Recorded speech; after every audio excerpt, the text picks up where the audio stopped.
Welcome. In this video, I will show you how to unlock developer options on your SONY KD-43X TV.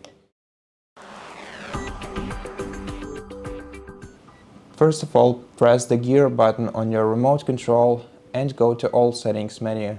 In All Settings, navigate to System, and in System go to About section, then navigate all the way down this menu until you find the Android TV OS build. Tap this option 7 times and you will become a developer. Once you return to the System Settings menu, you will find the developer options right here. Now be careful while using developer options, as some of these options can actually not be very useful, but instead damage or even break your TV. So yeah, be careful and thoughtful about changing anything here.